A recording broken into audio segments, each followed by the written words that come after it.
I was born with a gift. At least, that's what my parents always referred to it as.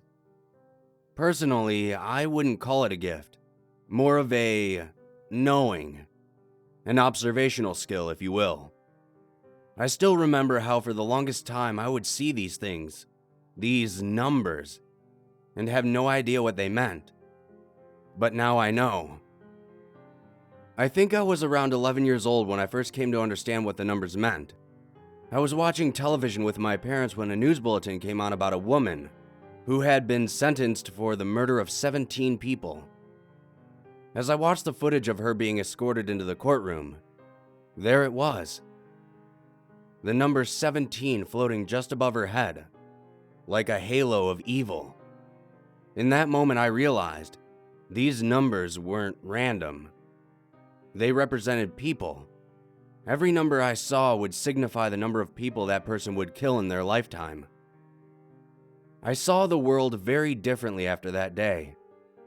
On a normal day, walking through school on my way home, I would see a sea of zeros, maybe a few ones, but those were rare. Sometimes I would walk past a man on the street. The number 3 floating above his head made me feel uneasy. I didn't know anyone personally with anything higher than a 1 and would always convince myself that those 1s would be due to a car accident or something of the sort. Nothing as sinister as murder. As I grew older, the numbers remained mostly consistent. By this time, I had told my parents about my sight and we had agreed to keep it between us, that it would be safer to keep these facts to ourselves. The first person I met with a larger number was my friend Kyle. I met Kyle at a house party one of our mutual friends was throwing. We hit it off pretty well due to having a lot of the same interests. But I was always very uneasy when I would look at him and see the number 5 looming above his head. 5 people. Kyle? It didn't seem possible and I very quickly decided that I didn't want to question it. About 3 months into our friendship, I woke up one morning to a number of messages on Facebook. All of my friends were frantic about what happened to Kyle, but I couldn't get a straight answer out of any of them about what exactly had happened. After scrolling down a couple of posts on my newsfeed, though, I had my answer. Kyle had gone to a party with his girlfriend Amy. They had gotten pretty drunk, but Kyle decided he was okay to drive home. About a mile into the journey, he crashed into an oncoming car after veering into the wrong side of the road.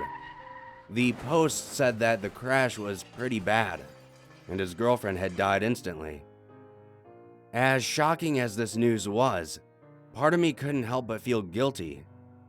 I had known Kyle would kill someone, but I couldn't have known who or when. As I read further into the posts, I found out more about the car Kyle drove into. Their car had flipped from the impact and rolled into a ditch on the side of the road. The driver, a fellow student at our school, had been killed instantly. His 3 friends who were in the passenger seats had all died in the hospital from their injuries. 5 people. Kyle killed 5 people that night. And I knew it was going to happen. I carried the guilt of that accident around with me for a long time.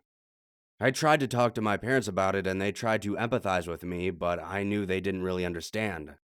In fact, it was very hard for anyone to understand why I was feeling like that.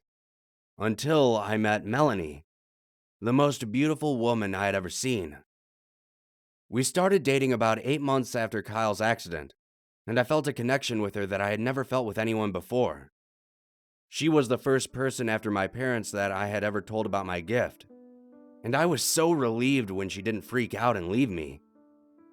She was so kind to me and so understanding about it. She was also very curious about it and seemed to have an endless stash of questions.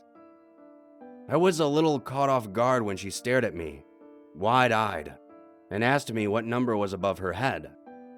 She was a 0.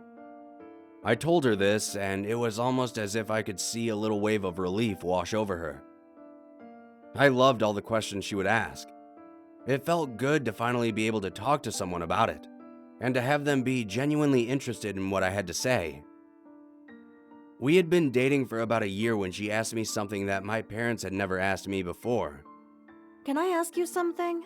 She asked sheepishly. Yeah, of course, I replied.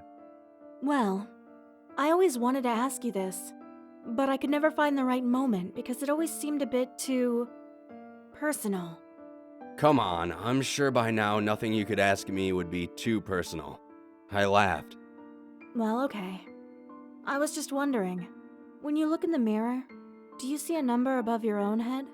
She looked up at me curiously, her large green eyes fixed upon me. Actually, yeah. When I look into the mirror, I see the number 13. I told her, looking down at my feet. Oh my god.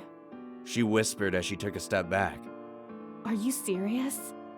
No, of course I'm not being serious, I replied, unable to stop the smile growing on my face. I'm a 0, just like you.